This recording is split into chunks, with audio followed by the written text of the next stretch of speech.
നമുക്ക് പ്രാർത്ഥിക്കാം. മഹാകാരുണ്യവാനായ ഞങ്ങളുടെ പിതാവേ, അനുഗ്രഹിക്കപ്പെട്ട ഈ ഒരു ഞായറാഴ്ചയുടെ പ്രഭാതത്തിന് വേണ്ടി അടിയങ്ങൾ അങ്ങേ സ്തുതിക്കുന്നു. പല ഭവനങ്ങളിൽ നിന്ന് അടിയങ്ങൾക്ക് ഒരുമിച്ച് ചേർന്ന് CSI കത്തീഡ്രലിൻ്റെ ആരാധനയിൽ അടിയങ്ങൾക്ക് പങ്കുചേരുന്നതിന് കൃപ ചെയ്തതിന് ഓർത്ത് സ്തുതിക്കുന്നു. ദൈവമേ, അടിയങ്ങൾ ചുരുക്കം പേരാണെങ്കിലും ദൈവമേ, അങ്ങയുടെ സാന്നിധ്യം അടിയങ്ങളോടൊപ്പമുള്ള വലിയ കൃപയോർത്ത് അങ്ങേ വാഴ്ത്തുന്നു.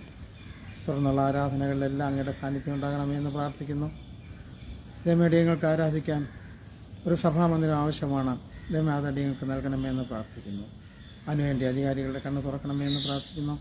ദൈവമേ, ഇന്ന് സഭകളിൽ എല്ലായിടത്തും നടക്കുന്ന ആരാധനകളിൽ അങ്ങയുടെ സാന്നിധ്യം പകർന്നു കാഴ്ചയിലെ നന്മകൾ നിറയ്ക്കുന്ന പരമിതാവേ, ആമേൻ. ഇത് യഹോവ ഉണ്ടാക്കിയ ദിവസം ഇന്ന് നാം സന്തോഷിച്ച് ആനന്ദിക്കുക.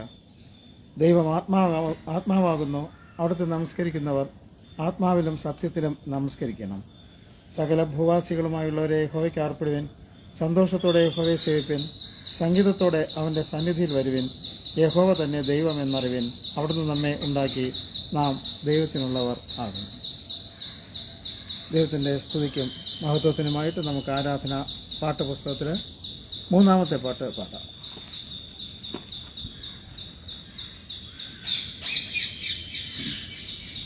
മൂന്നാമത്തെ പാട്ട് സർവ്വലോകാധിക നമസ്കാരം. സർവ്വലോകാധിപ നമസ്കാരം, സകല സൃഷ്ടികർത്താ നമസ്കാരം, ധരകടൽ ജീവൻ വാനവും സൃഷ്ടിച്ച ദയപരപിതാവേ നമസ്കാരം. ധരകടൽ ജീവൻ വാനവും സൃഷ്ടിച്ച ദയപരപിതാവേ നമസ്കാരം. തിരുവവതാരം നമസ്കാരം, ജഗതി രക്ഷിതാവേ നമസ്കാരം. ധര തന്നിൽ മനുഷ്യ ജീവനെ വരിപ്പാൻ കരുതന്നിൽ മരിച്ചോ നമസ്കാരം. ധര തന്നിൽ മനുഷ്യ ജീവനെ വരിപ്പാൻ കരുതന്നിൽ മരിച്ചോ നമസ്കാരം. പരിശുദ്ധാത്മാ നമസ്കാരം, പരമസദ്ഗുരുവേ നമസ്കാരം. അരുവിയായ അടിയങ്ങൾ അകത്തിൽ വസിക്കും ദിവ്യരക്ഷിതാവേ നമസ്കാരം. അരുവിയായ അടിയങ്ങൾ അകത്തിൽ വസിക്കും ദിവ്യരക്ഷിതാവേ നമസ്കാരം. തൊഴിലുള്ളോ നമസ്കാരം, പ്രിയനാഥ നമസ്കാരം. കർത്താധികർത്ത കാരുണ്യകടലെ പ്രപഞ്ചത്തിൻ പിതാവേ നമസ്കാരം. കർത്താധികർത്ത കാരുണ്യകടലെ പ്രപഞ്ചത്തിൻ പിതാവേ നമസ്കാരം. സ്തുതിലിത്താനികൾ 3-ാം പുറം 1-ാം ഭാഗം. സ്തുതിലിത്താനികൾ 3-ാം പുറം 1-ാം ഭാഗം. ദൈവമേ, സിയോനിൽ സ്തുതി നിനക്ക് യോഗ്യം, അങ്ങേക്ക് തന്നെ നേർച്ച കഴിക്കുന്നു. യഹോവയുടെ വാതിലുകളിൽ സ്തോത്രത്തോടും അവിടുത്തെ പ്രാകാരങ്ങളിൽ സ്തുതിയോടും കൂടെ വരുവിൻ. യഹോവയ്ക്ക് സ്തോത്രം ചെയ്ത് അവിടുത്തെ നാമത്തെ വാഴ്ത്തുവിൻ.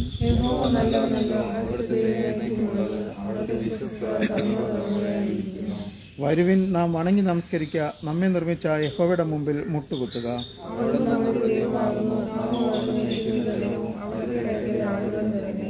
യഹോവയുടെ പർവ്വതത്തിൽ ആർ കയറും?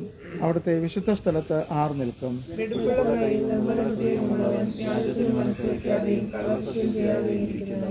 ഞങ്ങളുടെ ദൈവമായ കർത്താവിന്റെ പക്കൽ കരുണയും മോചനവും ഉണ്ട്. ഞങ്ങളോ ദൈവത്തോട് മത്സരിച്ചു, അവിടുന്ന് തൻ്റെ ദാസന്മാരായ പ്രവാചകന്മാർ മുഖാന്തരം ഞങ്ങളുടെ മുമ്പിൽ വച്ചിരിക്കുന്ന ന്യായപ്രമാണപ്രകാരം നടക്കാൻ ഞങ്ങളുടെ ദൈവമായ യഹോവയുടെ വചനം കേട്ട് അനുസരിച്ചില്ല.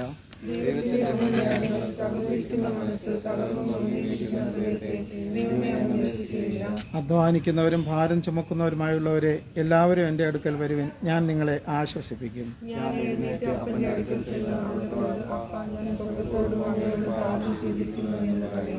ഒരുമിച്ച് ചൊല്ലാം.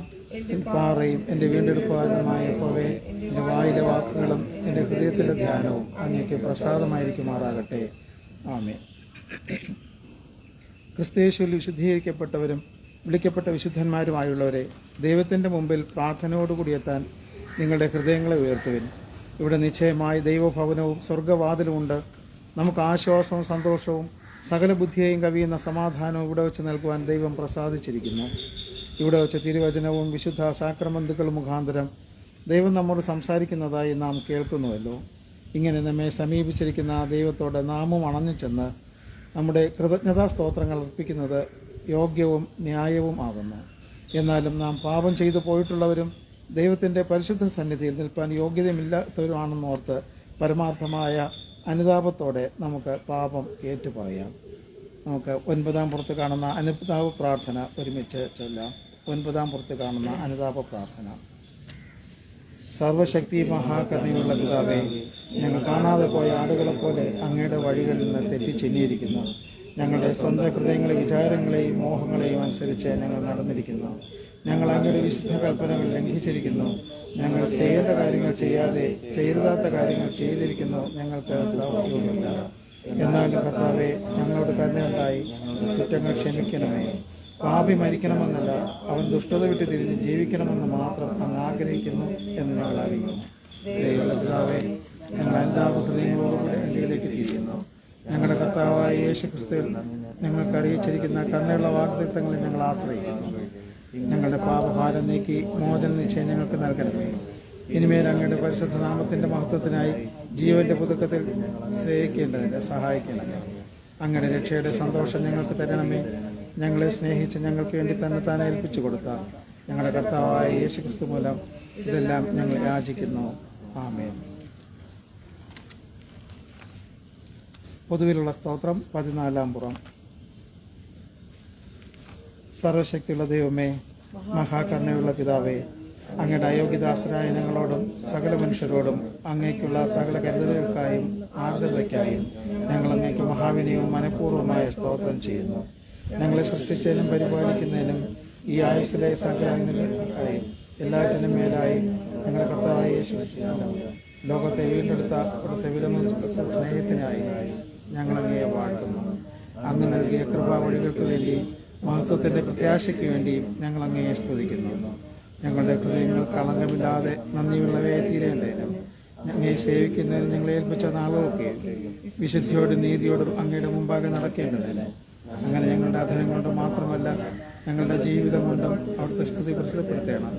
അവിടുത്തെ സകല കർമ്മങ്ങളെയും കുറിച്ചുള്ള ബോധം ഞങ്ങൾക്ക് തരണമെന്ന് ഞങ്ങളുടെ കർത്താവായ യേശു മിശിഹാ മൂലം ഞങ്ങൾ അപേക്ഷിക്കുന്നു. പിതാവിനും പുത്രനും പരിശുദ്ധാത്മാവിനും സകല ബഹുമാനവും മഹത്വവും കൂടെ ഉണ്ടായിരിക്കണമേ. ദൈവനാമാസ്തുതിക്കും മഹത്വത്തിനുമായി 414-ാമത്തെ പാട്ട് നമുക്ക് പാടാം. 414-ാമത്തെ പാട്ട്. ആരാധനയുടെ ആത്മാവുണരട്ടെ, ജനമെല്ലാം മറന്ന് നാഥനെ വാഴ്ത്തട്ടെ എന്ന് തുടങ്ങുന്ന പാട്ട് 414 ഒരുമിച്ച് പാടാം.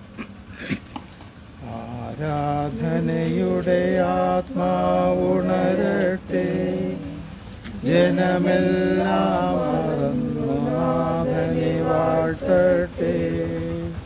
നാവിൽ നവനവഗാനങ്ങളുമായി ഉണർന്നു പാടട്ടെ.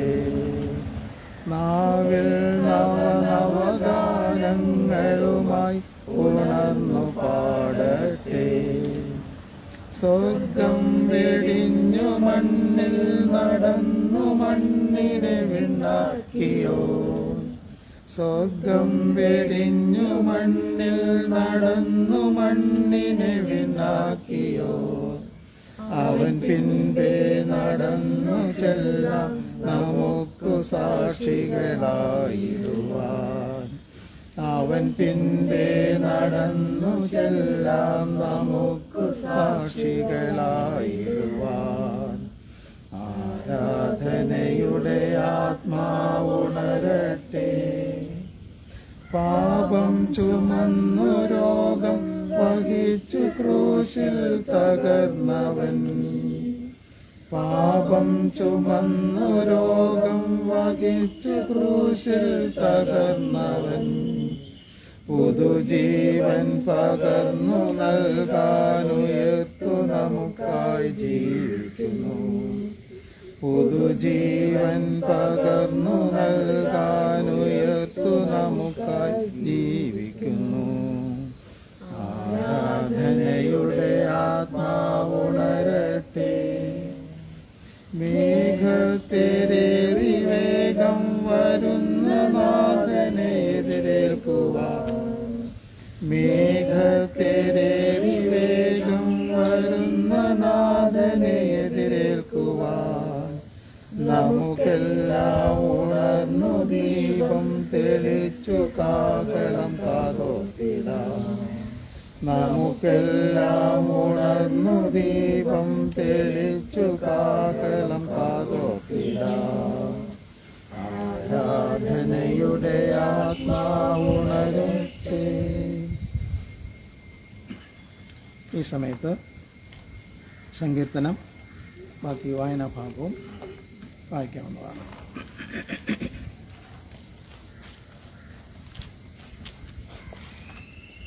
സങ്കീർത്തനങ്ങൾ 99 നമുക്ക് ഒരുമിച്ച് വായിക്കാം.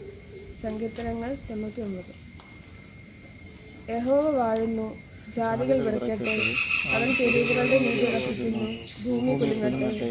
യഹോവ സിയോനിൽ വലിയവനും സകല ജാതികൾക്കും മീതെ ഉന്നതനുമാകുന്നു.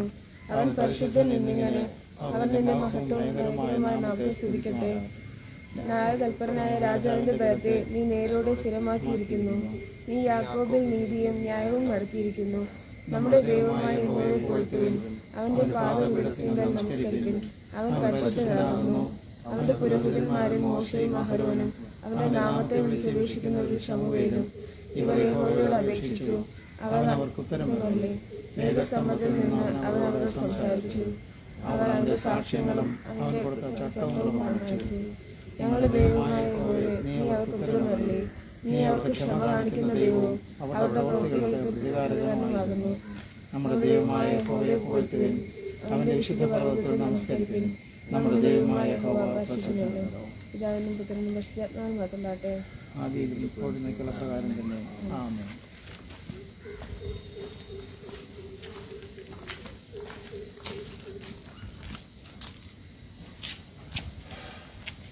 വായനയ്ക്കായി നൽകപ്പെട്ടിരിക്കുന്ന പഴയ നിയമ വേദഭാഗം പുറപ്പാട് 29 അധ്യായം 1 മുതൽ 6 വരെയുള്ള വാക്യങ്ങൾ. പുറപ്പാട് 29 അധ്യായം 1 മുതൽ 6 വരെയുള്ള വാക്യങ്ങൾ. അവർ എനിക്ക് പുരോഹിത ശുശ്രൂഷ ചെയ്യുവാൻ അവരെ ശുദ്ധീകരിക്കേണ്ടതിന് നീ അവർക്ക് ചെയ്യേണ്ടതെന്തെന്നാൽ, ഒരു കാളക്കിടാവിനെയും ഊനമില്ലാത്ത 2 ആട്ടുകൊറ്റനെയും പുളിപ്പില്ലാത്ത അപ്പവും എണ്ണ ചേർത്ത പുളിപ്പില്ലാത്ത ദോശകളും എണ്ണ പുരട്ടിയ പുളിപ്പില്ലാത്ത വടകളും എടുക്കണം. ഗോതമ്പ് മാവ് കൊണ്ട് അവ ഉണ്ടാക്കണം. അവ ഒരു കൊട്ടയിൽ വച്ച് കാളയോടും 2 ആട്ടുകൊറ്റനോടും കൂടെ കൊട്ടയിൽ കൊണ്ടുവരണം. അഹരോനെയും അവൻ്റെ പുത്രന്മാരെയും സമാഗമന കൂടാരത്തിൻ്റെ വാതിൽക്കൽ വരുത്തി വെള്ളം കൊണ്ട് കഴുകണം. പിന്നെ വസ്ത്രമെടുത്ത് അഹരോനെ ഉള്ളങ്കിയും ഏഫോദിൻ്റെ അങ്കിയും ഏഫോദും പതക്കവും ധരിപ്പിച്ച് അവൻ്റെ അരയ്ക്ക് ഏഫോദിൻ്റെ നടുക്ക് കെട്ടണം.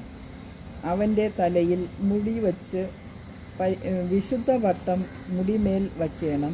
അവൻ്റെ തലയിൽ മുടി വച്ച് വിശുദ്ധപട്ടം മുടിമേൽ വയ്ക്കണം. ഇവിടെ പഴയ നിയമ വേദഭാഗം അവസാനിച്ചു.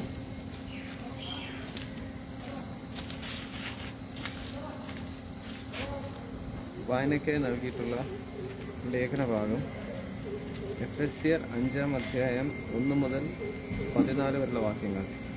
എഫെസ്യർ 5 അധ്യായം 1 മുതൽ 14 വരെയുള്ള വാക്യങ്ങൾ.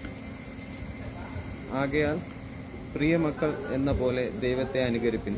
ക്രിസ്തുവും നിങ്ങളെ സ്നേഹിച്ചു നമുക്ക് വേണ്ടി തന്നെത്താൻ ദൈവത്തിന് സൗരഭ്യവാസനായ വഴിപാടും യാഗവുമായി അർപ്പിച്ചതുപോലെ സ്നേഹത്തിൽ നടപ്പിൻ.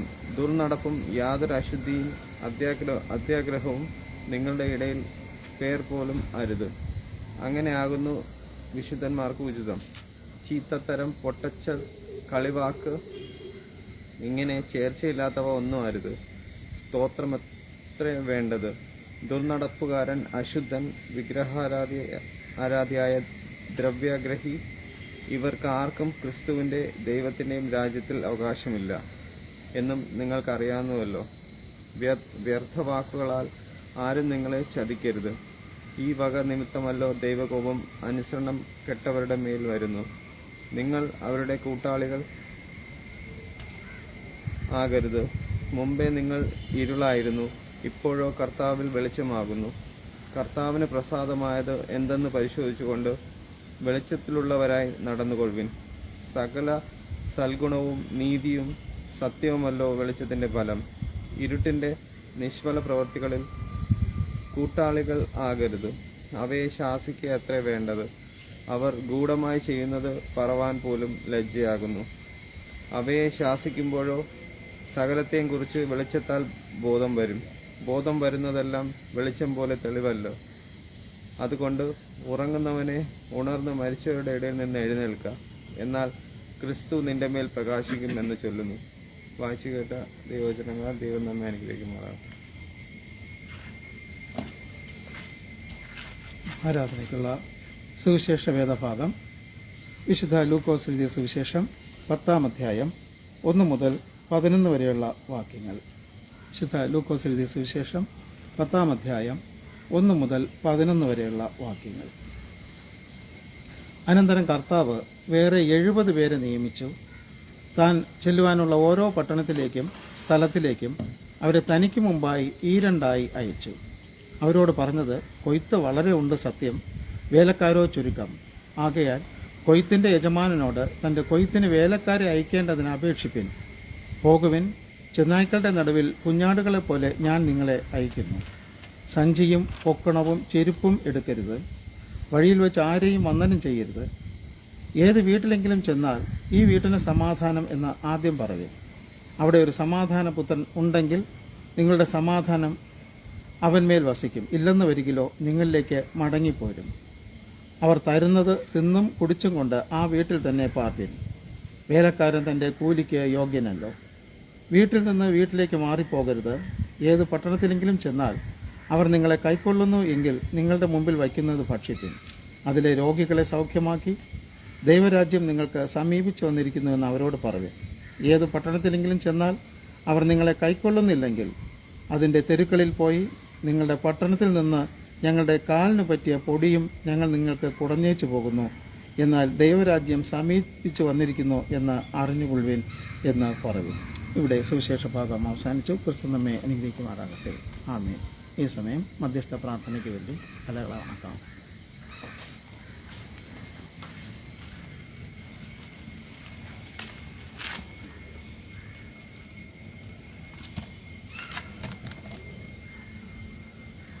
കർത്താവെ, സ്തോത്രം ചെയ്ത് സ്തുതിക്കുന്ന നാഥ ദൈവമേ, ഈ കഷ്ടപ്പെട്ട് വിശുദ്ധാരാധനയിൽ വീണ്ടും ഞങ്ങൾക്ക് ഒരിക്കൽ കൂടി കർത്താവെ ഒരുമിച്ച് കൂടുവാൻ തന്ന വിലയേറിയ ഭാഗ്യത്തിനായി സ്തുതിക്കുന്നു, സ്തോത്രം ചെയ്യുന്നു. അപ്പം കഴിഞ്ഞ ആഴ്ചക്കാലം കർത്താവെ ഞങ്ങളെ കാത്തുപരിപാലിച്ചതിനായി സ്തുതിക്കുന്നു, സ്തോത്രം ചെയ്യുന്നു.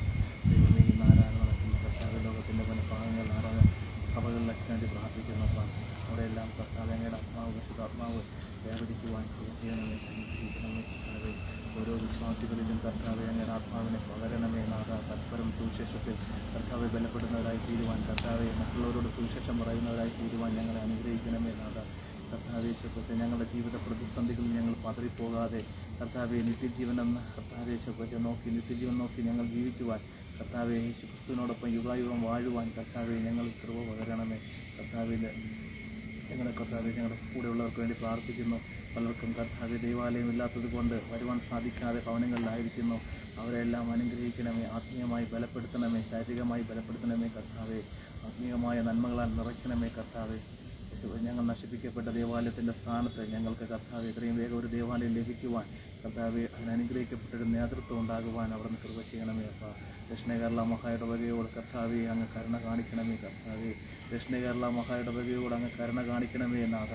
കർത്താവെ കർത്താവെ അറിഞ്ഞും അറിയാതെയും ചെയ്ത് പലരും ചെയ്യുന്ന തെറ്റുകൾ കർത്താവെ അത് അനുഭവിക്കേണ്ടി വരുന്നത് കർത്താവെ വിശ്വാസികളാണ്. അപ്പോൾ ആ ദൈവമേ നേതൃത്വത്തിലിരിക്കുന്നവർക്ക് ദൈവഭയമില്ലാത്തവരെ കർത്താവെ ആ സ്ഥാനങ്ങളിൽ നിന്നും മാറ്റണമേ കർത്താവെ. യേശോപ്പച്ച ദൈവഹിതമില്ലാത്തവരും വചനമനുസരിച്ച് ജീവിക്കാത്തവരെയും കർത്താവെ സപ്പോർട്ട് ചെയ്യുന്ന പുരോഹിതന്മാർക്ക് കർത്താവെ ദൈവമേ അവർക്കൊരു മാനസാന്തരത്തിൻ്റെ അനുഭവം കൊടുക്കണമേ നാഥ. കർത്താവെ ദൈവവേലയാണെന്നുള്ള ഉദ്ദേശത്തോടു കൂടി അവർ മുന്നോട്ട് പോകണമേ അപ്പ. ദൈവമേ കർത്താവെ വ്യഭിചാരികൾക്കും കർത്താവെ ധനമോഹികൾക്കും അവർ സപ്പോർട്ട് നിൽക്കുന്നവരായി തീരരുതേ കർത്താവെ. യേശോപ്പാച്ച അനുഗ്രഹിക്കപ്പെട്ട നേതൃത്വം ഉണ്ടാകണമേ കർത്താവെ. അനുഗ്രഹിക്കപ്പെട്ടൊരു നേതൃത്വം ഞങ്ങൾക്ക് നൽകണമേ കർത്താവെ. യേശോപ്പ ഈ ദക്ഷിണ കേരള മഹായിടവകയെ ആത്മീയമായി വളർത്തുവാൻ ലോകത്തിലെ ഏറ്റവും മികച്ചൊരു ഈ ആത്മീയ പ്രസ്ഥാനമാക്കി തീർക്കുവാൻ കഴിവുള്ള ഒരു നേതൃത്വത്തെ നൽകണമേ കർത്താവെ. യേശോപ്പ ഞങ്ങളെ കൂടെയുള്ളവർക്ക് വേണ്ടി വീണ്ടും പ്രാർത്ഥിക്കുന്നു അപ്പ. സാമ്പത്തികമായി ബുദ്ധിമുട്ടുന്നവരുണ്ട്, അവിടെ നിന്ന് അനുഗ്രഹിക്കണമേ അപ്പ. സാമ്പത്തികമായ കുരുക്കിൽ അകപ്പെട്ടു പോയ പ്രിയ കുടുംബത്തെ അവിടെ നിന്ന് അവിടുത്തെ സന്നിധിയിൽ താഴ്ത്തി പരമേൽപ്പിക്കുന്നു. അവിടെ നിന്ന് അനുഗ്രഹിക്കണമേ, ആ കുരുക്കുകളെല്ലാം അഴിക്കണമേ കർത്താവെ. അവർ ആ ദേശത്തിലൊരു ഉത്തമ സാക്ഷികളായി തീരുവാൻ കർത്താവെ അവിടെ നിന്ന് അനുഗ്രഹിക്കണമേ നാഥ. രോഗത്താൽ കഴിയുന്നവരുണ്ട് കർത്താവെ. ദൈവമേ കർത്താവെ ആന്തരിക അവയവങ്ങളുടെ രോഗത്താൽ കർത്താവെ ഭാരപ്പെടുന്ന പ്രിയപ്പെട്ടവരുണ്ട്, അവരെല്ലാം അവിടെ നിന്ന് അനുഗ്രഹിക്കണമേ കർത്താവെ. ദൈവമേ കർത്താവെ അവർക്ക് പുതിയൊരു ബലം നൽകണമേ, പുതിയൊരു ആരോഗ്യം നൽകണമേ അപ്പ. കർത്താവെ അവരുടെ സൗഖ്യത്തിൽ കർത്താവ് യേശു ക്രിസ്തുവിനെ കാണുവാനും കൂടുതലായി സുവിശേഷം മറ്റുള്ളവരോട് പറയുവാന്നവരായി തീരുവാൻ അവരുടെ അനുഗ്രഹിക്കണമേ കർത്താവെ. ദൈവമേ ഞങ്ങളെ വീണ്ടും കർത്താവെ താഴ്ത്തി വരമേൽക്കുന്നു. വരുന്ന ആഴ്ചകളിൽ കർത്താവെ ഞങ്ങളുടെ ആവശ്യങ്ങളിലെല്ലാം അങ്ങനെ കൃപ കൂടെ ഇരിക്കണമേ. ഞങ്ങളുടെ ഭൗതിക ആവശ്യങ്ങൾ ഒരുപാടുണ്ട്, അതിലേറെ ഞങ്ങൾ ആത്മീയമായി വഴി നടത്തി അനുഗ്രഹിക്കണമേ നാഥ. പ്രാർത്ഥന കേട്ടതിനായി സ്തോത്രം പ്രിയ പിതാവേ. വീണ്ടും വേഗം വരുന്ന ഉയർത്തെഴുന്നേറ്റാശ്രയനായ യേശു ക്രിസ്തുവിന്റെ ധന്യമുള്ള നാമത്തന്നെയും ആമേൻ. സ്വർഗ്ഗസ്ഥനായ ഞങ്ങളുടെ പിതാവേ, തിരുനാമം വിശുദ്ധീകരിക്കപ്പെടണമേ, രാജ്യം വരണമേ, തിരുയിഷ്ടം സ്വർഗ്ഗത്തിലെ ഭൂമിയിലാകണമേ. ഞങ്ങൾക്ക് ആവശ്യമുള്ള ആഹാരം ഞങ്ങളുടെ കടക്കാരെ ക്ഷമിച്ചിരിക്കുന്ന പോലെ ഞങ്ങളുടെ പാപകടങ്ങളെ ക്ഷമിക്കുന്നു. അവരെ രക്ഷപ്പെടുത്താൻ സർവ്വദോഷങ്ങളും രാജ്യവും ശക്തിയും മാത്രം നയിക്കുള്ളതല്ലോ.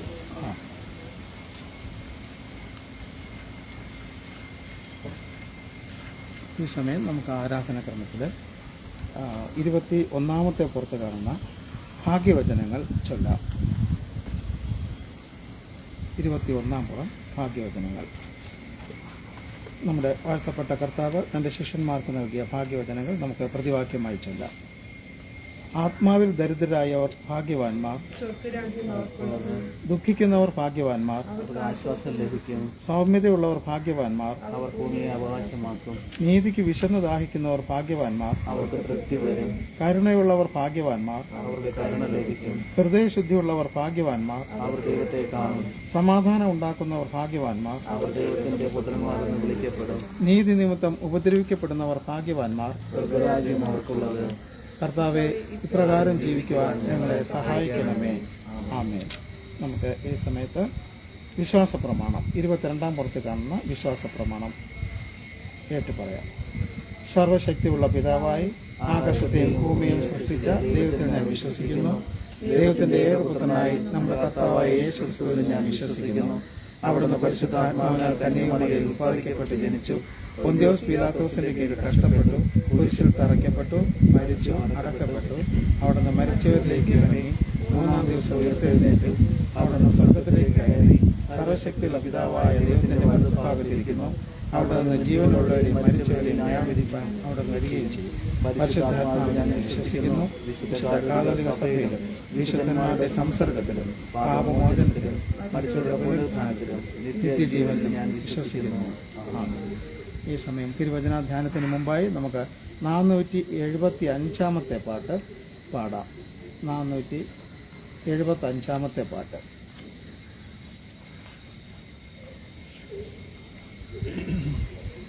ഹാ മനോഹരം യാഹേ നിന്റെ ആലയം എന്ന് തുടങ്ങുന്ന പാട്ട്. ഹാ മനോഹരം യാഹേ നിന്റെ ആലയം, എന്തോരാനന്ദം തവ പ്രകാരങ്ങളിൽ. ഹാ മനോഹരം യാഹേ നിന്റെ ആലയം, എന്തോരാനന്ദം തവ പ്രകാരങ്ങളിൽ. ദൈവമേ എന്നുള്ളം നിറയുന്നേ,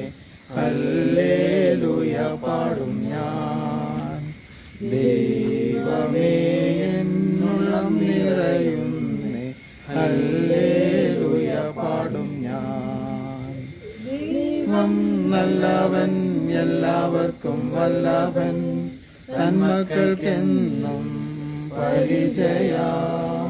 ദൈവം നല്ലവൻ, എല്ലാവർക്കും വല്ലഭൻ, തന്മക്കൾക്കെന്നും പരിചയ.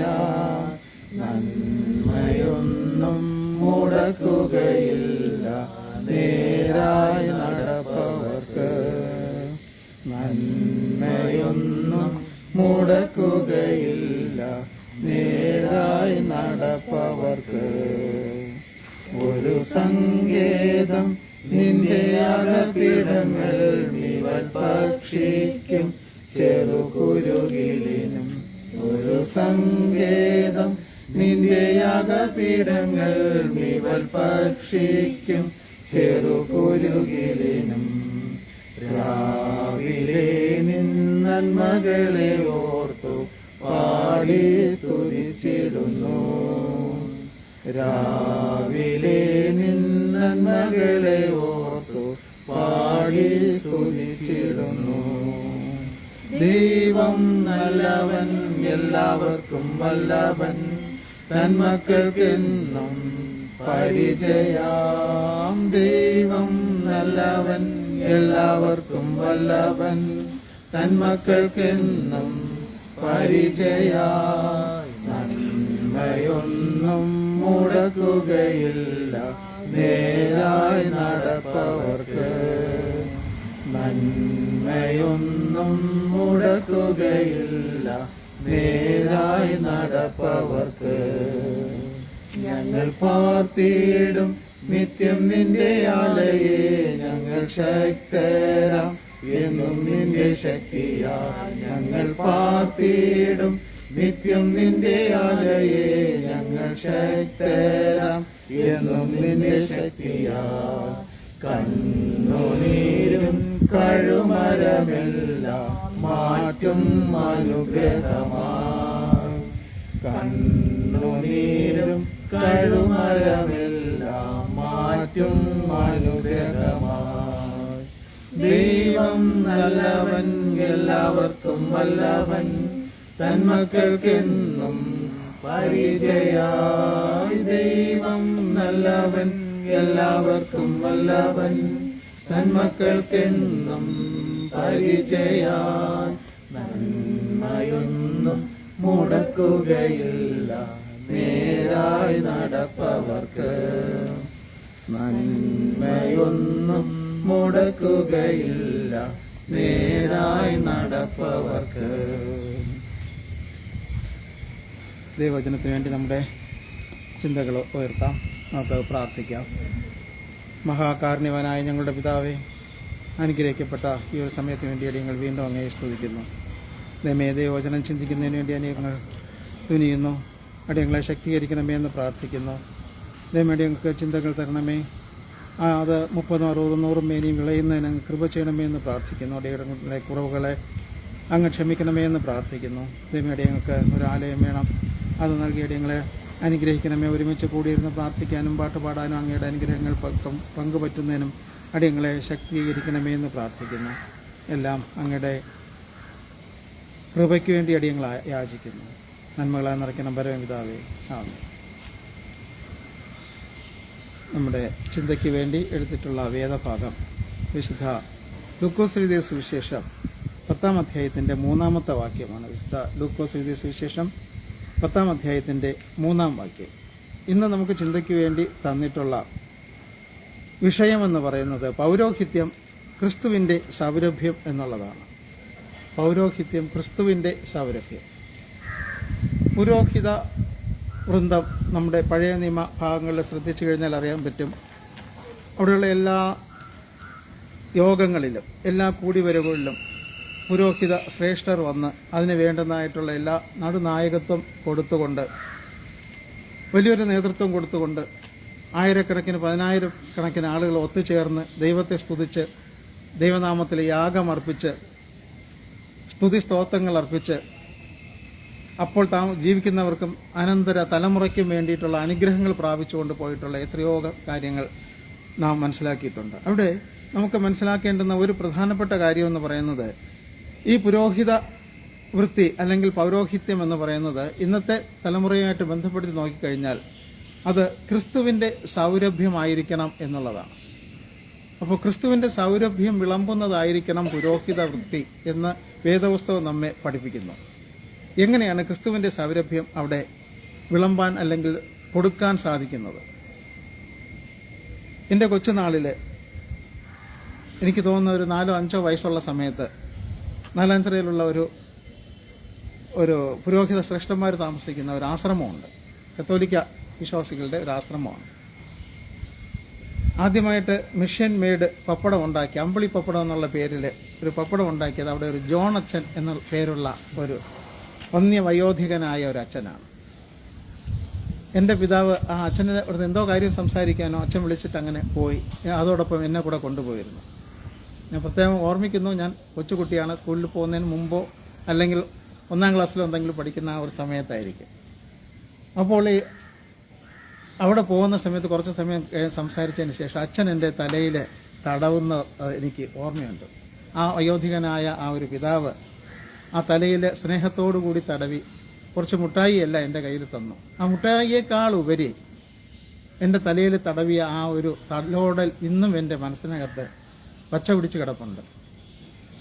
എന്തുകൊണ്ട് ആ ഒരു സ്നേഹം അത് ഇന്നും ഞാൻ അനുഭവിച്ചറിയുന്നു, ഇന്നും മനസ്സിലാക്കുമെന്ന് ചോദിച്ചു കഴിഞ്ഞാൽ ആ ഒരു പുരോഹിത ശ്രേഷ്ഠൻ്റെ വെളുത്ത തലമുടിയും വെളുത്ത താടിയും അച്ഛൻ്റെ വേഷവും എല്ലാം ഒരു വലിയൊരു വേദപുസ്തകത്തിൽ കാണുന്ന ഒരു പുരോഹിത ശ്രേഷ്ഠന് തുല്യമായിട്ടുള്ള രൂപത്തിൽ അന്ന് ഞാൻ ചിന്തിച്ചു പോയി. ഇന്നും അത്തരത്തിൽ തന്നെ ഇരിക്കുന്നു. ആ ഒരു സ്നേഹത്തോടു കൂടിയുള്ള ഒരു തലോടൽ ക്രിസ്തുവിൻ്റെ സൗരഭ്യമായിരുന്നു എന്നത് ഞാൻ മനസ്സിലാക്കുന്നു. കാരണം അതുപോലെയുള്ള ഒരു തലോടലും മതി ഒരു വിശ്വാസിയെ നിലനിർത്തുന്നതിന് വേണ്ടി. വിശ്വാസികൾക്ക് വേണ്ടുന്നത് ക്രിസ്തുവിൻ്റെ സ്നേഹമാണ്. അത് ആരിൽ കൂടെ ലഭിക്കും? പുരോഹിത ശ്രേഷ്ഠന്മാരിൽ കൂടെയാണ് പ്രധാനമായിട്ടും. മാതാപിതാക്കളിൽ നിന്ന്, സഹോദരങ്ങളിൽ നിന്ന്, ചുറ്റുപാടിൽ നമ്മോടൊപ്പം ജീവിക്കുന്നവരിൽ നിന്ന്, സഭാജനങ്ങളിൽ നിന്ന്. പക്ഷേ ഇന്ന് പലപ്പോഴും അത് അന്യം നിന്ന് പോയിരിക്കുകയല്ലേ. ഇവിടെ എന്ത് സ്നേഹം പലയിടത്തും നമുക്ക് ലഭിക്കുന്നുണ്ട് എന്ന കാര്യം പ്രത്യേകം ഓർമ്മിക്കുക. ഓരോരുത്തരെയും വെട്ടിനിരത്തുന്നതിന് വേണ്ടുന്ന ഒരു സൗകര്യമുള്ള ഒരു സ്ഥലമായിട്ട് ദേവാലയങ്ങൾ അധപ്പതിച്ചിരിക്കുന്നു എന്ന കാര്യം പ്രത്യേകം ഓർമ്മിക്കുക. നമുക്ക് ദൈവത്തിൻ്റെ സൗരഭ്യം, ദൈവത്തിൻ്റെ സ്നേഹമെല്ലാം തിരിച്ചറിയുന്നത് നമ്മുടെ വേദപുസ്തകത്തിൽ വായിക്കുന്നതോടൊപ്പം തന്നെ നമ്മുടെ സഭകളിൽ ലഭിക്കുന്ന സ്നേഹത്തിൽ നിന്നും അതിലുള്ള ചുറ്റുപാടിൽ നിന്നും ഒക്കെ തന്നെയാണ്. പ്രത്യേകിച്ച് കൊച്ചു കുട്ടികൾക്ക് ആ ഒരു സ്നേഹം ലഭിക്കണമെന്നുണ്ടെങ്കിൽ നമ്മുടെ മനസ്സിനകത്ത് ദൈവത്തിൻ്റെ സ്നേഹം ഉണ്ടായിരിക്കണമെന്നുള്ളതാണ്. എങ്കിൽ മാത്രമേ ക്രിസ്തുവിൻ്റെ സൗരഭ്യം അവരിലേക്ക് പകർന്നു കൊടുക്കാൻ നമുക്ക് സാധിക്കൂ. മുതിർന്നവരായിരുന്നാലും ശരി. നമുക്കിവിടെ പല സംഭവങ്ങളും അനുഭവങ്ങളും ഒക്കെ ഉണ്ട്. കൂലിത്തല്ലുകാരനും ഒരു ഗുണ്ടയുമായിട്ടിരുന്ന ഒരു വ്യക്തി, ഞാനൊരു പള്ളിയിൽ പോയപ്പോൾ അടുത്തുള്ള തന്നെയാണ്, അവിടെ അന്നുണ്ടായിരുന്ന അച്ഛൻ പറഞ്ഞത് ഒരു കുഞ്ഞാടിനെ പോലെയാണ് വന്ന ഈ സഭാ ആരാധനയ്ക്ക് അദ്ദേഹം പങ്കുകൊള്ളുന്നത്. അപ്പോൾ പുറമേ നോക്കുമ്പോൾ ഒരു ഗുണ്ട ആണെന്ന് തോന്നുന്നു, അല്ലെങ്കിൽ കൂലിത്തല്ലുകാരനാണെന്ന് തോന്നുമെങ്കിലും അവൻ ക്രിസ്തുവിൻ്റെ മുമ്പിൽ ഒരു കുഞ്ഞാടായിട്ട് തന്നെ അവിടെ നിൽക്കുകയാണ്. അപ്പോൾ അത്രത്തോളം സ്നേഹം ക്രിസ്തുവിൽ നിന്നും പ്രത്യേകിച്ച് പുരോഹിതനിൽ നിന്നും അനുഭവിച്ചത് കൊണ്ട് തന്നെയാണ് ആ ഒരു അനുഭവം ഉണ്ടായതെന്ന് പ്രത്യേകം ഓർമ്മിക്കുക. അപ്പോൾ പുരോഹിത ശ്രേഷ്ഠന്മാർക്ക് അത്തരത്തിൽ ഒരുപാട് കാര്യങ്ങൾ ചെയ്യാൻ സാധിക്കും. തമ്മിൽ അകറ്റുകയല്ല, തമ്മിൽ അടുപ്പിക്കുക, സ്നേഹം കൊടുക്കുക, ക്രിസ്തുവിൻ്റെ സൗരഭ്യം അവർക്ക് പകർന്നു കൊടുക്കുക എന്നതാണ് ഏറ്റവും പ്രധാനമായിട്ടുള്ള ലക്ഷ്യം എന്ന് പ്രത്യേകം ഓർമ്മിക്കുക. ഞാനിത് പറഞ്ഞപ്പോൾ അതിൻ്റെ ആ ഒരു സാക്ഷ്യമായിട്ട് പറഞ്ഞത് സ്നേഹവും ബഹുമാനമുള്ള വിനോദ് വിക്ടർ അച്ഛനാണ്. അച്ഛൻ്റെ അനുഭവം കൂടെയാണ് പറഞ്ഞത്. ഒരു കുഞ്ഞാടിനെ പോലെ വന്ന് പള്ളിയിൽ പുറകിൽ നിന്ന് കൈയും കെട്ടി നിൽക്കുന്നത് കാണുമ്പോൾ എനിക്ക് അതിശയം തോന്നും. ഈ വ്യക്തിയെയാണോ ഇവിടെ ഗുണ്ടയെന്നും എല്ലാം പറഞ്ഞ് എല്ലാവരും ലോകം അന്വേഷിക്കുന്നതും പോലീസുകാർ പിടിച്ചുകൊണ്ട് പോകുന്നതും ഇടികൊടുക്കുന്നതുമെന്ന്. അപ്പോൾ സ്നേഹം എവിടെ ലഭിക്കും? അദ്ദേഹത്തിന് ആ പള്ളിയിൽ നിന്ന് സ്നേഹം ലഭിച്ചു. ആ സ്നേഹം അനുഭവിക്കുന്നതിന് വേണ്ടി ഓടിക്കൂടി വന്നു എന്നുള്ളതാണ്. അപ്പോൾ തുടർന്നും അത്തരത്തിൽ ഒരുപാട് പേര് നമ്മുടെ സമൂഹത്തിൻ്റെ ഇടയിലുണ്ട്. നമ്മുടെ നോട്ടത്തിനകത്ത് വളരെ മോശപ്പെട്ടവരാണെന്ന് തോന്നുമെങ്കിൽ പോലും ദൈവത്തിൻ്റെ സ്നേഹത്തിന് വേണ്ടി വാഞ്ചിക്കുന്നവരായിരിക്കും. അവർക്ക് ആ സൗരഭ്യം കൊടുക്കാൻ നമുക്ക് കഴിയുന്നുണ്ടോ എന്ന കാര്യം പ്രത്യേകം നമ്മൾ ഓർമ്മിക്കുക. ഇവിടെ വിശുദ്ധ ലൂക്കാസിൻ്റെ പുസ്തകത്തിൽ 10-ാം അധ്യായത്തിൻ്റെ 3-ാം വാക്യത്തിൽ പറയുമ്പോൾ തൻ്റെ കൊയ്ത്തിന് വേലക്കാരെ അയക്കേണ്ടുന്നതിന് അപേക്ഷിപ്പിൻ, പോകുവിൻ, ചെന്നായ്ക്കളുടെ നടുവിൽ കുഞ്ഞാടുകളെ പോലെ ഞാൻ നിങ്ങളെ അയക്കുന്നു. ഇവിടെ കഴിഞ്ഞ ദിവസം നമ്മൾ ചിന്തിച്ചപ്പോൾ വിത്ത് വിതയ്ക്കുന്നതിനെക്കുറിച്ചും അതിൻ്റെ ഉപമകളോ അതിൻ്റെ കാര്യങ്ങളൊക്കെ നമ്മളിവിടെ ചിന്തിച്ചു. ആ വിത്തുകൾ വളർന്നു വലുതായി എന്ന് നമുക്ക് സങ്കല്പിക്കാം. അത് വളർന്നു വലുതായി. ഇനി അടുത്ത് അതിനെ കൊയ്തെടുക്കണം. അതിന് കൊയ്ത്തുകാരനെ വിളിക്കണം. കൊയ്ത്തുകാർ പല സ്ഥലത്തും ഉണ്ടായിരിക്കും. അപ്പോൾ യോഗ്യമായിട്ടുള്ള കൊയ്ത്തുകാരെ വിളിച്ച് അതിന് വേണ്ടിയിട്ടാക്കണം. അതിന് വേണ്ടിയിട്ടാക്കുന്ന സമയത്ത്, കൊയ്ത്തുകാരെ വിളിക്കാൻ പോകുന്ന സമയത്ത് പല കാര്യങ്ങൾ ക്രിസ്തുവിൻ്റെ മനസ്സിനകത്തുണ്ടായിരിക്കും. അതിൽ നമ്മൾ ഒരു ഭാഗത്തിൽ നമ്മൾ വായിക്കുന്നത്, പോകുവിൻ ചെന്നായ്ക്കളുടെ നടുവിൽ കുഞ്ഞാടുകളെ പോലെ ഞാൻ നിങ്ങളെ അയക്കുന്നു. നിങ്ങൾ പോകുന്നത് ചെന്നായ്ക്കളുടെ ഇടയിലേക്കാണ്. ക്രിസ്തീയത്വം അറിയാത്തവര്, ക്രിസ്തുമാർഗം എന്താണെന്ന് തിരിച്ചറിയാത്തവര്, യേശുക്രിസ്തുവിന്റെ സ്നേഹം അറിയാത്തവര്, ഒരു പക്ഷേ മാംസം ഭക്ഷിക്കുന്ന ജനങ്ങളുടെ ഇടയിലേക്ക്. ഇന്നും അത്തരത്തിലുള്ള ജനങ്ങൾ ഈ ലോകത്തിലുണ്ട്. ചില ഭാഗത്തെങ്കിലും കണ്ടു കാണും. ചില സമയത്ത് സ്വന്തം മാതാവ് മക്കളെ തിന്നുന്ന ആ ഒരു അവസ്ഥ വരെ വേദപുസ്തകത്തിൽ പറയുന്നുണ്ട്. കാരണം ഇന്ന് നിന്റെ മകനെ നമുക്ക് തിന്നാം, അടുത്ത ദിവസം നമുക്ക് അടുത്ത ആളിനെ എന്ന് പറഞ്ഞ് വീതം വെച്ച കഥയും, അതിനുശേഷം ഒരാൾ കഴിക്കുകയും മറ്റൊരാൾ കഴിക്കാതിരിക്കുകയും ചെയ്തു തുടങ്ങി എന്തെല്ലാം സങ്കീർണമായ പ്രശ്നങ്ങൾ ഉണ്ടായിട്ടുള്ള ലോകമാണ് ഇന്നും ഉണ്ടായിക്കൊണ്ടിരിക്കുന്നത്. കഴിഞ്ഞ ദിവസം ടി വിയിൽ കണ്ടതാണ്, ഗാസയിൽ 72ഓളം പിഞ്ചു പൈതങ്ങൾ പട്ടിണി കൊണ്ട് മരിച്ചു. എല്ലും തോലുമായിട്ട്, അസ്ഥികൂടങ്ങൾ മാത്രം പുറത്ത് കാണാൻ പറ്റുന്ന കവർ ചെയ്തിട്ടുള്ള ഒരു തൊലി മാത്രം മരണത്തോട് മല്ലടിച്ച് കിടക്കുന്നു. ഇതാണ് ഇന്നത്തെ ലോകത്തിന്റെ അവസ്ഥ. അപ്പോൾ അന്നത്തിൽ നിന്ന് വ്യത്യസ്തമല്ല ഇന്നത്തെ ലോകം എന്ന് പ്രത്യേകം ഓർമ്മിക്കുക. ആ ശരീരത്തിൽ ഏറ്റവും വലുതായിട്ട് കാണുന്ന ഒരു തല മാത്രവും വയറിന്റെ ഭാഗമാണ്. കാരണം അതിനകത്തൊന്നുമില്ല, വായു കൊണ്ട് നിറഞ്ഞു നിൽക്കുന്ന ഒരു വയറും കുറേ അസ്ഥികൂടങ്ങളും മാത്രം. അപ്പോൾ ഈ പറഞ്ഞ ലോകത്തിൽ ക്രിസ്തുവിന്റെ സൗരഭ്യം എങ്ങനെ ഈ പറഞ്ഞ തലമുറയ്ക്ക് ലഭിക്കും എന്ന കാര്യം പ്രത്യേകം ഓർമ്മിക്കുക. പരസ്പരം കൊല്ലുന്നതിനും തല്ലുന്നതിനും വേണ്ടി മാത്രമായിട്ടുള്ള ക്രിസ്തീയത്വം ഇന്നുണ്ടെന്നുള്ള കാര്യം നിങ്ങൾക്ക് എല്ലാവർക്കും അറിയാവുന്നതാണ്. സുഡാനിൽ 85% ക്രിസ്ത്യാനികൾ ഉണ്ടായിരുന്ന ആ പ്രദേശത്ത് ഇന്ന് 92% മുസ്ലിങ്ങളാണ്. അവിടെ എന്തുകൊണ്ട് അത്തരത്തിലൊരു വലിയൊരു മാറ്റം സംഭവിച്ചു? അതായത് നേരെ വിപരീതമായ ഒരു സംഭവം. ഇന്നവിടെ ക്രിസ്ത്യാനികളെ കണ്ടാൽ കൊന്നുകളയും.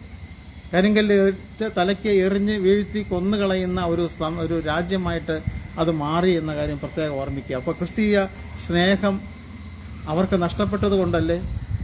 വരും കാലങ്ങളിൽ നമ്മളും അക്കാര്യം പ്രത്യേകിച്ച് ഓർമ്മിക്കുക. ക്രിസ്തുവിൻ്റെ സൗരഭ്യം നമുക്ക് പകർന്നു കൊടുക്കണമെന്നുണ്ടെങ്കിൽ നമ്മിൽ സ്നേഹമുണ്ടാകണം, പരസ്പര ബഹുമാനം ഉണ്ടാകണം, അന്യനെ കാണുന്നതിനുള്ള കണ്ണുണ്ടാകണം, അവരെ കൂടെ ചേർത്ത് പിടിക്കുന്നതിനുള്ള കാഴ്ച ഉണ്ടാകണം. ഇതില്ല എന്നുണ്ടെങ്കിൽ നേരത്തെ സംഭവിച്ചതുപോലെ തന്നെ കല്ലെടുത്തെറിയുന്ന ഒരു അവസ്ഥയിലോട്ട് മാറും. ഇന്ന് ഇതിൽ നിന്ന് ഒരുപാട് വ്യത്യസ്തമല്ല. പല രൂപത്തിൽ എല്ലാവരും പ്രശസ്തിക്ക് വേണ്ടിയിട്ട് മാത്രം ജീവിക്കുന്ന അല്ലെങ്കിൽ ഒത്തുകൂടുന്ന ഒരു രീതിയായി മാറി സഭ അവസ്ഥ എന്നുള്ളത്. നിന്റെ വലത്തെ കൈ കൊണ്ട് കൊടുക്കുന്ന ഇടത്തെ കൈ അറിയണ്ട എന്ന് വേദപുസ്തകം നമ്മെ പഠിപ്പിച്ചിട്ടുണ്ടെന്നുണ്ടെങ്കിൽ കഴിയുന്നിടത്തോളം ഒരു ചെറിയൊരു സഹായമെങ്കിലും ചെയ്തിട്ട് അതിനെ വീഡിയോ എടുത്ത് പ്രചരിപ്പിക്കുക, ഫ്ലക്സ് അടിച്ച് നാട് മുഴുവൻ ഒട്ടിക്കുക തുടങ്ങിയ ഒരു കീഴ്വഴക്കമായി മാറിക്കഴിഞ്ഞു. ഞാൻ എന്തോ ചെയ്യുന്നു. ഇത് ആരുടെ നാമമഹത്വത്തിന് വേണ്ടിയിട്ടാണ്? ഇതാണോ ദൈവനാമമഹത്വം എന്ന് പറയുന്നത്? അപ്പോൾ അതല്ല. ക്രിസ്തുവിൻ്റെ സൗരഭ്യം അങ്ങനെയല്ല നമ്മൾ വിളമ്പാൻ. നമ്മുടെ മനസ്സിനകത്ത് സൗരഭ്യം ഉണ്ടെങ്കിൽ മാത്രമേ അത് പുറത്തേക്ക് വ്യാപിക്കൂ എന്ന കാര്യം പ്രത്യേകം ഓർമ്മിക്കുക. അപ്പോൾ യേശുക്രിസ്തു പല സ്ഥലത്തും സുവിശേഷം അറിയിക്കുന്നതിന് വേണ്ടി പോകാൻ പ്ലാൻ ചെയ്തിരിക്കുകയാണ്. വെൽ പ്ലാൻഡ് ആണ്. ക്രിസ്തു എവിടെയൊക്കെ പോകണം, ഏത് സ്ഥലത്ത് പോകണം, ഏത് ദേശത്ത് പോകണം, ഏത് പട്ടണത്തിൽ പോകണം, അത് മനസ്സിലാക്കിയതിന് ശേഷമാണ് അവിടെ ഓരോ പട്ടണത്തിലേക്കും സ്ഥലത്തേക്കും 70 പേരെ തീരുമാനിച്ചിട്ട് 2 പേരെ വീതം അയച്ചു.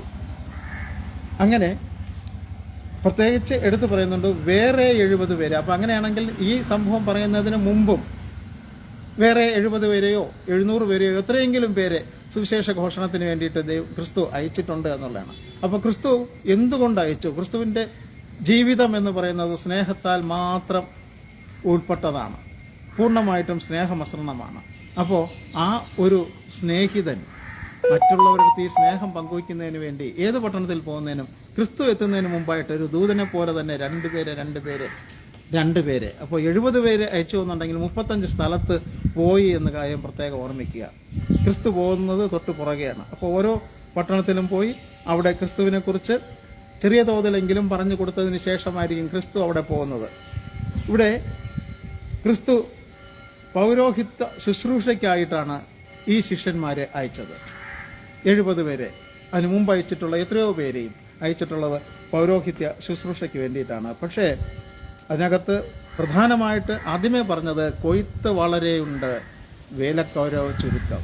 വളരെയധികം കൊയ്ത്തുണ്ട്. നല്ല ഫലഭൂയിഷ്ടമായ മണ്ണാണ്. മനസ്സ് നിറഞ്ഞ് സന്തോഷിക്കാൻ പ്രാപ്തിയുള്ള ജനങ്ങളാണ്. ദൈവത്തിൻ്റെ സ്നേഹം ആഗ്രഹിക്കുന്നവരാണ്. ദൈവത്തിൻ്റെ സൗരഭ്യ വാസന മണക്കാൻ ആഗ്രഹിക്കുന്നവരാണ്. പക്ഷേ എന്തു ചെയ്യാം? അതിന് വേണ്ടുന്ന കൊയ്ത്തുകാരില്ല, വിളവെടുക്കാനായിട്ട് ആളില്ല. നമ്മൾ പലപ്പോഴും അറിയാറുണ്ട്, ഏതെങ്കിലും ഒരു ചെടി നട്ടു കഴിഞ്ഞാൽ നമ്മുടെ ബാധ്യത അവിടെ തീരുന്നില്ല. അതിന് ഇടയ്ക്കിടയ്ക്ക് ആവശ്യമായിട്ടുള്ള വളവും വെള്ളവും ഒക്കെ കൊടുക്കണം. എങ്കിൽ മാത്രമേ അത് വളർന്നു വന്ന് ശരിയായിട്ടുള്ള ഒരു ഫലം തരികയുള്ളൂ. അവിടെയും ഈ കൊയ്ത്തിൻ്റെ ആവശ്യവും ഈ കൊയ്ത്തെടുക്കുന്നതിന് മുമ്പുള്ള സപ്പോർട്ടിങ് അവരിൽ നിന്ന് ലഭിക്കണം എന്നുള്ളതാണ്. ചിലപ്പോൾ പറയും, പള്ളിയെ കൊണ്ട് എന്താണ് ഉപയോഗം എന്ന് ചോദിച്ചു കഴിഞ്ഞാൽ ആദ്യം ഒരു നൂലുകെട്ടിനൊരു പ്രാർത്ഥന, കല്യാണത്തിനൊരു പ്രാർത്ഥന, മരണത്തിനൊരു പ്രാർത്ഥന, തീർന്നു എന്ന് കരുതുന്നവർ പോലും നമ്മുടെ ഇടയിലുണ്ട്. കാരണം ആ പ്രാർത്ഥനയുടെ ഫലം ഉൾക്കൊള്ളാത്തത് കൊണ്ടാണ്. അപ്പോൾ ഏത് തരത്തിലായിരുന്നാലും ശരി, എപ്പോഴായിരുന്നാലും ശരി, പ്രാർത്ഥനയുടെ ഫലം ഉൾക്കൊള്ളാൻ സാധിക്കുന്നവരാണെന്നുണ്ടെങ്കിൽ ആ വാക്ക് ഒരിക്കലും പറയില്ല, ഒരിക്കലും ചിന്തിക്കുകയില്ല. നമ്മുടെ കിടക്കുമ്പോഴും എഴുന്നേൽക്കുമ്പോഴും നടക്കുമ്പോഴും എല്ലാം ദൈവത്തിൻ്റെ വചനം നമ്മുടെ കഴുത്തിൽ അലങ്കാരമാലയായിട്ട് കെട്ടിക്കൊണ്ടാണ് നമ്മൾ പോകുന്നതെന്നുണ്ടെങ്കിൽ തീർച്ചയായിട്ടും അതാണ് നമ്മുടെ ക്രിസ്തുവിന് കൊടുക്കാൻ കഴിയുന്ന ഏറ്റവും വലിയ സൗരഭ്യ വാസന എന്ന കാര്യം പ്രത്യേകം ഓർമ്മിക്കുക. അത് ജനങ്ങളുടെ ഇടയിലേക്കും എത്തുന്നു എന്ന കാര്യം ഓർമ്മിക്കണം.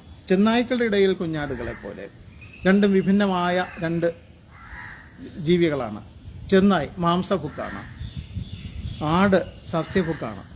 ചെന്നായ് വളരെ കൗശലത്തോടു കൂടി തന്നെ മനുഷ്യനെയോ മറ്റു മൃഗങ്ങളെയോ കടിച്ചു കീറാൻ വേണ്ടി പ്രാപ്തിയുള്ളതാണ്. ആടെന്ന് പറഞ്ഞാൽ സ്നേഹം മാത്രം ആഗ്രഹിക്കുന്ന, മറ്റുള്ള മനുഷ്യനോടുകൂടി ഏറ്റവും ഇണങ്ങി ജീവിക്കുന്ന ആടാണ്.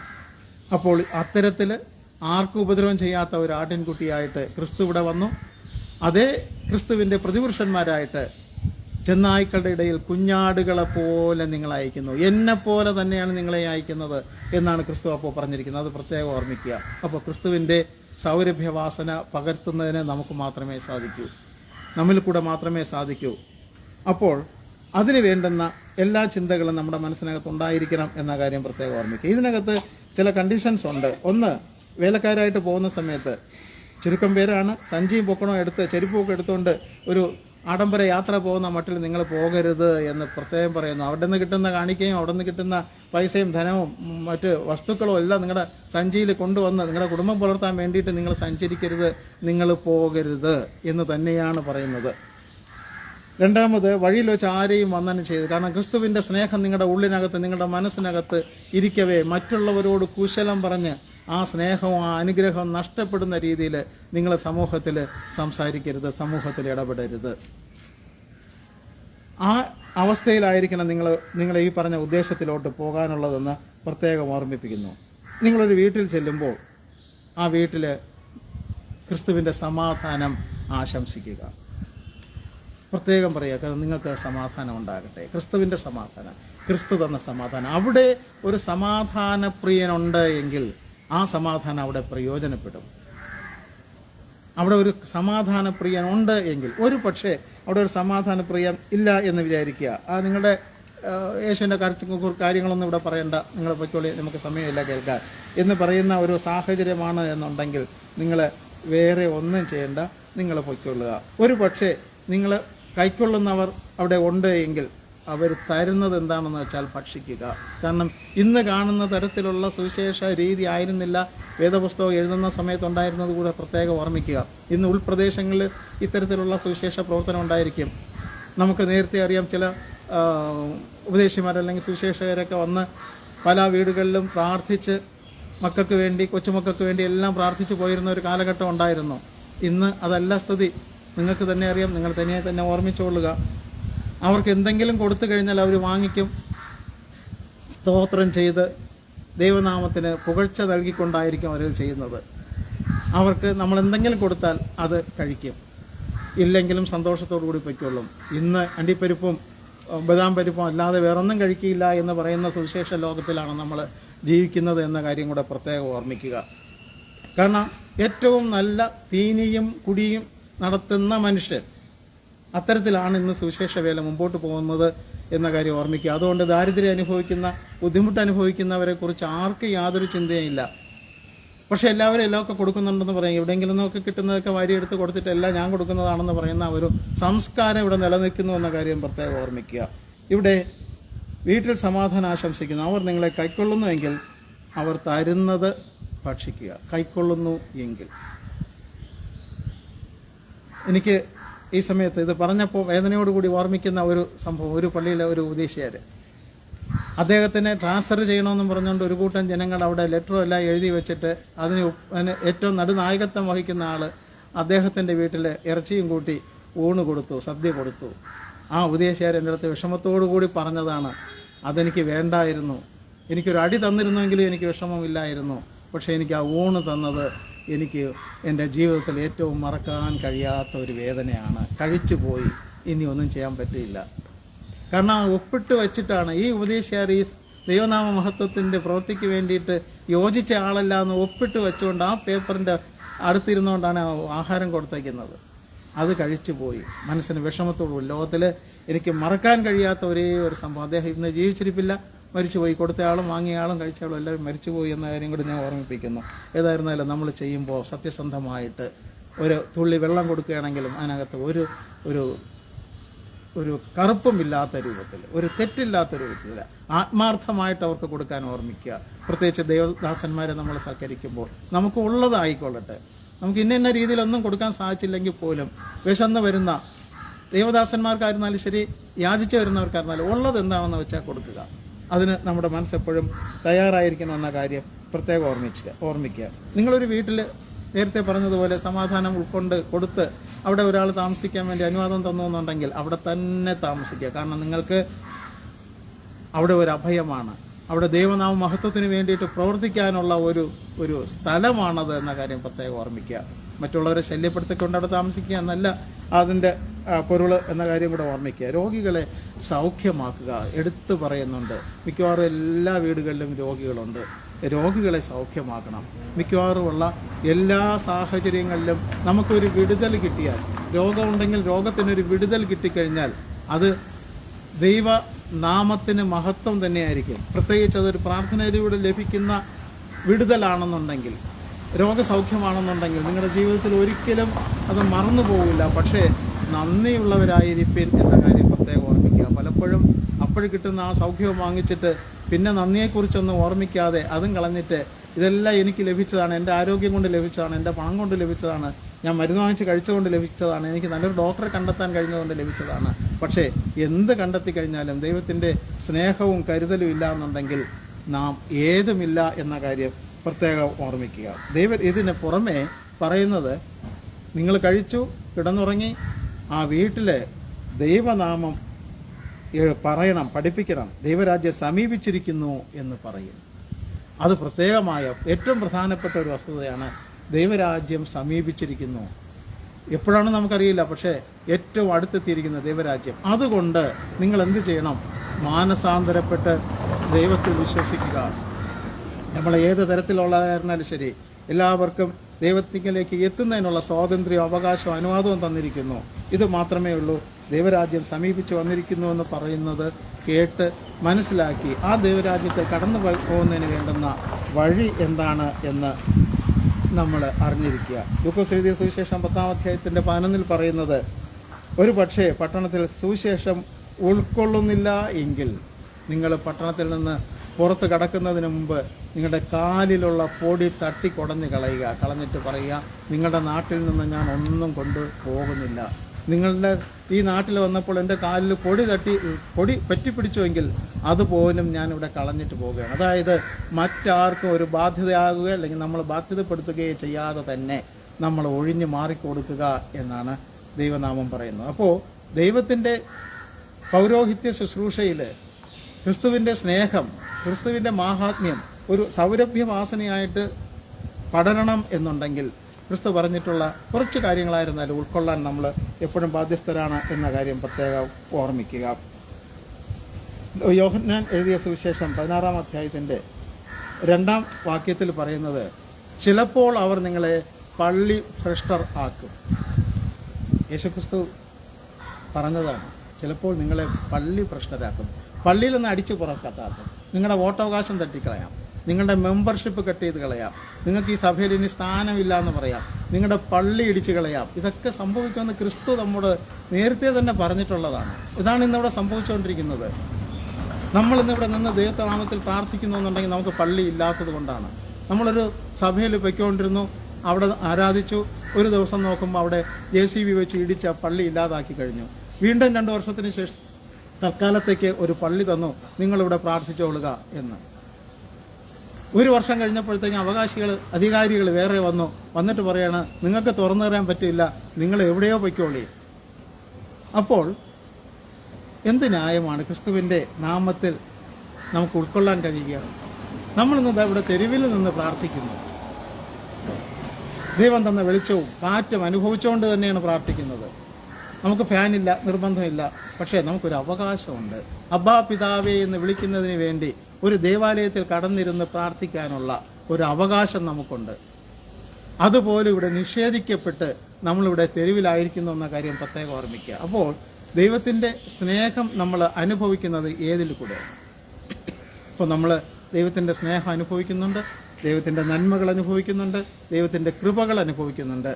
ഇതൊന്നും ആർക്കും നമ്മിൽ നിന്ന് തട്ടിപ്പറിച്ച് കളയാൻ സാധിക്കില്ല എന്ന കാര്യം പ്രത്യേകം ഓർമ്മിക്കുക. അപ്പോൾ അവർ നിങ്ങളെ പള്ളി ഭ്രഷ്ടരാക്കും. ചിലപ്പോൾ നിങ്ങളെ കൊന്നുകളയുന്നത് പോലും അത് വിശ്വാസത്തിൻ്റെ ഭാഗമാണ് എന്ന് പറയുന്ന ഒരു കാലഘട്ടം വരും. സ്തേഫാനോസിനെ കല്ലെറിഞ്ഞ് കൊന്നതുപോലെ തന്നെ ഒന്ന് ആലോചിക്കൂ.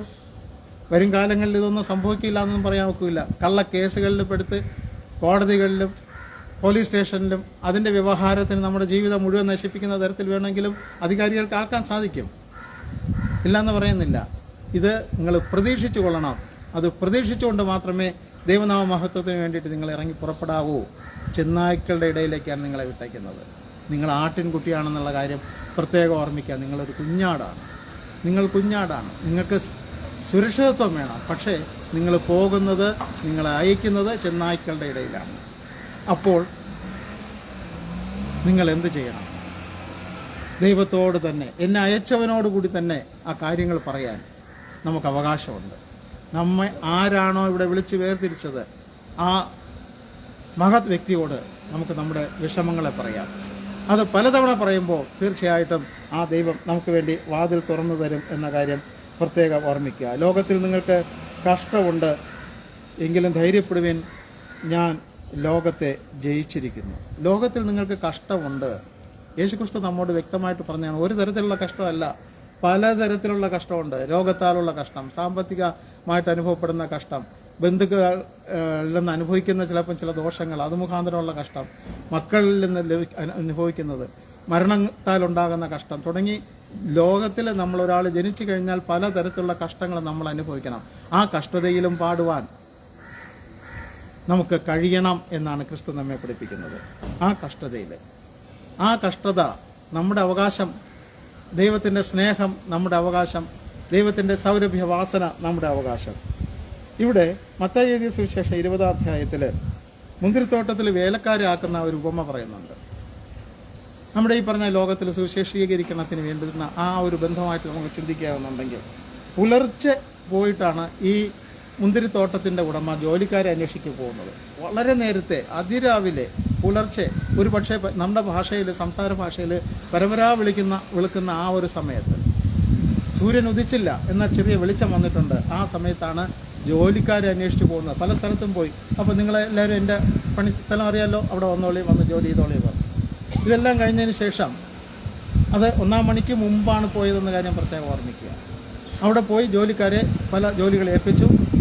അത് കഴിഞ്ഞിട്ട് 3-ാം മണി നേരം, ഒരു പക്ഷേ കാപ്പി കുടിക്കാനുള്ള സമയം, നമ്മുടെ ഇതിൽ രാവിലെയുള്ള ഒരു 9 മണി സമയം, ആ സമയത്ത് വീണ്ടും പരിസരത്തൊക്കെ എത്തി, ചന്തയിലെത്തി, കുറച്ച് പേര് മെനക്കെട്ട് നിൽക്കുന്നത് കണ്ടു. അവരോട് ചോദിച്ചു, നിങ്ങളെന്തിനിങ്ങനെ മെനക്കെട്ട് നിൽക്കുന്നത്? അത് നിങ്ങൾക്ക് ജോലിയില്ല, നിങ്ങളും പൊയ്ക്കോളി, നിങ്ങൾ ഇന്ന സ്ഥലത്ത് പോയാൽ അവിടെ പോയി ജോലി ചെയ്തോളി. വീണ്ടും സമയം കഴിയുന്നു. അതിനുശേഷം 3-ാം മണി എന്നുള്ള 6-ാം മണി നേരത്ത് പോകുന്നു, 9-ാം മണി നേരത്ത് പോകുന്നു. അപ്പോഴും പറയുന്നത്, നിങ്ങൾ മെനക്കെട്ട് നിൽക്കേണ്ട, നിങ്ങൾ പോയി പണി ചെയ്തോളാം. 11-ാം മണി നേരത്തും പോയി എന്ന കാര്യം പ്രത്യേകം ഓർമ്മിക്കുക. അതായത് വൈകുന്നേരം 5 മണി എന്ന് സങ്കല്പിക്കുക. 11-ാം മണി നേരത്തും പോയി. രാവിലെ തുടങ്ങിയ ജോലിക്കാർ അവർ പണി ചെയ്തുകൊണ്ടിരിക്കുന്നു. ഇവിടെ വൈകിട്ട് ചന്തയിൽ പോയപ്പം മെനക്കെട്ട് നിൽക്കുന്നു. ഒരു പക്ഷേ ജലപാനം പോലും കഴിച്ചിട്ടില്ലായിരിക്കണം ഈ പണിക്കാരൻ. ആരെങ്കിലും വന്ന് എന്തെങ്കിലും വിളിച്ചാലോ, എന്തെങ്കിലും കിട്ടിക്കഴിഞ്ഞാൽ ഇന്നത്തേക്ക് വീട്ടിൽ അതിനുള്ള സമ്പാദ്യം മീൻസ് ഒരുപാട് ഗുണിതങ്ങളാക്കി മാറ്റുകയല്ല, അന്നത്തെ നിത്യവൃത്തിക്കുള്ള പൈസ ആവുമല്ലോ എന്നായിരിക്കും വിചാരിച്ച് അവിടെ മെനക്കെട്ട് കാത്തു നിൽക്കുന്നത്. മനസ്സിനകത്തുള്ള വേദനയും വിഷമവും പ്രയാസവും എല്ലാം ഒന്ന് പ്രത്യേകമായിട്ട് കണക്ക് കൂട്ടുക. രാവിലെ വിളിച്ചു കൊണ്ടുപോയ ഒരു സന്തോഷത്തോട് തന്നെയാണ് നിന്ന് ജോലി ചെയ്യുന്നത്. കാരണം അവർക്ക് വൈകുന്നേരം കൂലി കിട്ടും. അവരോട് ഒരു തുക പറഞ്ഞ് ഒത്തിട്ടുണ്ട്. പക്ഷേ ഈ 5-ാം മണി നേരത്ത് 9-ാം മണി നേരത്തും ഒക്കെ പോയവർക്ക് ആ നഷ്ടം മനസ്സിനകത്ത് കിടപ്പുണ്ട്. അങ്ങനെ 11-ാം മണി നേരത്ത് പോയി ആളോടും പറയുകയാണ്, നിങ്ങൾ പണിക്ക് വയ്ക്കുമോ, യോഗ്യമായത് നിനക്കും തരും. അവിടെ പോയി ജോലി ചെയ്തു. അപ്പം പണി ചെയ്തത് 1 മണിക്കൂർ, നേരത്തെ ഉള്ളവർ ചെയ്തത് 12 മണിക്കൂർ. എല്ലാവർക്കും ശമ്പളം കൊടുത്തു, തുല്യമായിട്ട് ശമ്പളം കൊടുത്തു. അപ്പോൾ ആദ്യം കൂടുതൽ ജോലി ചെയ്തു എന്ന് പറഞ്ഞിട്ട് ഉള്ളവർ അതിൽ വിഷമിക്കുന്നു, മുറുമുറുക്കുന്നു. പക്ഷെ അതിൽ ക്രിസ്തു അവിടെ ഒരു ന്യായീകരണം പറയുന്നുണ്ട് വ്യക്തമായിട്ട്. ആ പൈസ എൻ്റെതാണ്, സ്ഥലം എൻ്റെതാണ്, നിങ്ങളോട് പറഞ്ഞ ശമ്പളത്തിലെന്ന് ഞാൻ ഒട്ടും കുറച്ചിട്ടില്ല, പറഞ്ഞത് തന്നു. ഇനി അവസാനം വന്ന ആളിനും ഈ തുക കൊടുക്കാൻ അത് എൻ്റെ മനസ്സ്. നിങ്ങളെന്തിനാണ് നിങ്ങൾ ആ കാര്യത്തിൽ വിഷമിക്കുന്നത്? ഏതായിരുന്നാലും അവിടെ നമ്മൾ പ്രത്യേകമായിട്ട് മനസ്സിലാക്കാനുള്ളത്, നമ്മൾ ഏത് സമയത്ത് പോയാലും ശരി ക്രിസ്തു നമ്മെ കാത്തിരിക്കുന്നു. വേലക്കാർ ചുരുക്കമാണ്, കൊയ്ത്ത് അധികമുണ്ട്. അതാണ് അതിനകത്തുള്ള ഏറ്റവും പ്രാധാന്യം. ചുരുക്കമായ വേലക്കാരേ ഉള്ളൂ. എപ്പോഴും പോയി കഴിഞ്ഞാലും ജോലിയുണ്ട്. 1-ാം മണി നേരത്തായിരുന്നാലും 3-ാം മണി നേരത്തായിരുന്നാലും 6-ാം മണി നേരത്തായിരുന്നാലും ജോലിയുണ്ട്. ഇവിടെ 11-ാം മണി നേരത്ത് പോലും ജോലിയും ചെയ്തു ശമ്പളവും വാങ്ങിച്ച് സന്തോഷത്തോടു കൂടി വീട്ടിൽ പോകുന്ന, മക്കൾക്ക് ആഹാരം വാങ്ങിക്കൊടുക്കാൻ പോകുന്ന ആ ഒരു പിതാവിൻ്റെ മനസ്സ്, ആ പിതാവിൻ്റെ സന്തോഷം എത്രത്തോളം വലുതാണെന്ന കാര്യം പ്രത്യേകം ഓർമ്മിക്കുക. അപ്പോൾ ക്രിസ്തുവിൻ്റെ തോട്ടത്തിൽ ജോലിക്കാരായിട്ട് നമ്മെ ഓരോരുത്തരെയും ദൈവത്തിന് ആഗ്രഹമുണ്ട്. നമ്മെ ലക്ഷ്യമിട്ടിരിക്കുകയാണ്. നമ്മൾ അതിനുവേണ്ടി വിധേയപ്പെടണം. 11-ാം മണി പോയിട്ട് ഞാൻ നിന്നെ ഇവിടെ ജോലിക്ക് വിളിക്കുകയാണ് എന്ന് പറയുമ്പോൾ, ഇല്ല ഞാൻ വരുന്നില്ല എന്ന് പറഞ്ഞ് മാറി നിന്നിട്ട് എൻ്റെ ജീവിതം ഇങ്ങനെ നശിച്ചു പോയി എന്ന് മനസ്സിൽ ചിന്തിച്ചിട്ട് ഒരു കാര്യമില്ല. ക്രിസ്തു നമ്മെ എല്ലാവരെയും ക്രിസ്തുവിൻ്റെ തോട്ടത്തിൽ വേലയ്ക്ക് വേണ്ടി വിളിച്ചിരിക്കുകയാണ്. കൃത്യമായിട്ടുള്ള പ്രതിഫലം തന്നുകൊണ്ട് അവൻ നമ്മെ ജോലിക്കാരായിട്ട് മാറ്റിയിരിക്കുന്ന കാര്യം പ്രത്യേകം ഓർമ്മിക്കുക. സങ്കീർത്തനം 126-ന്റെ 6-ാം വാക്യത്തിൽ, കണ്ണുനീരോടെ വിതയ്ക്കുന്നവൻ ആർപ്പോടെ കൊയ്യും, വിത്ത് ചുമന്നും കരഞ്ഞും വിതച്ചും കൊണ്ട് നടക്കുന്നു, കറ്റ ചുമന്നും ആർത്തും കൊണ്ടുവരുന്നു. വളരെ സന്തോഷകരമായിട്ടുള്ള ഒരു വാക്യമാണത്. സങ്കീർത്തനം 126-ന്റെ 6.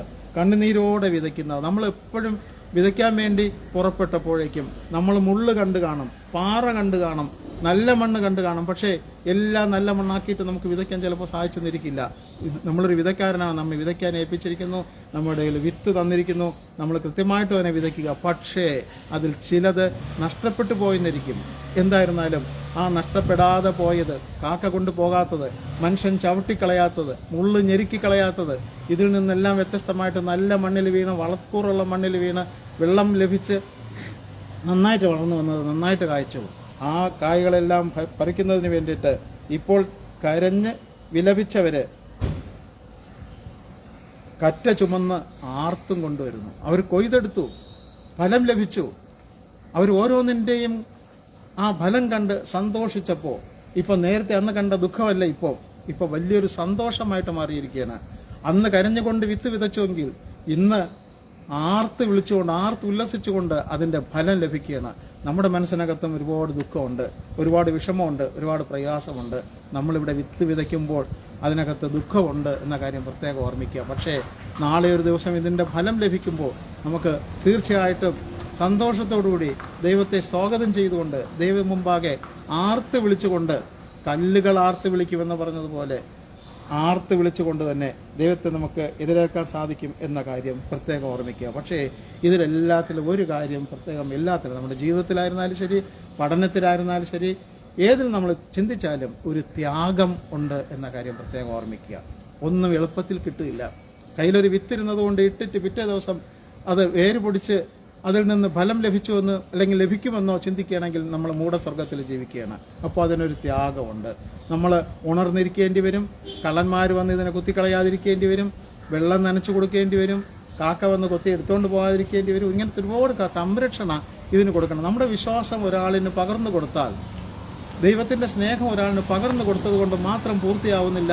അതിനെ പരിപാലിക്കുന്നതിന് വേണ്ടിയിട്ട്, അത് തുടർന്ന് ഒന്ന് ബാക്കപ്പ് ചെയ്ത് കൊടുക്കുന്നതിന് വേണ്ടുന്ന ഒരു ഉത്തരവാദിത്വം കൂടെ നമ്മെ ഏൽപ്പിച്ചിരിക്കുന്നു എന്ന കാര്യം പ്രത്യേകം ഓർമ്മിക്കുക.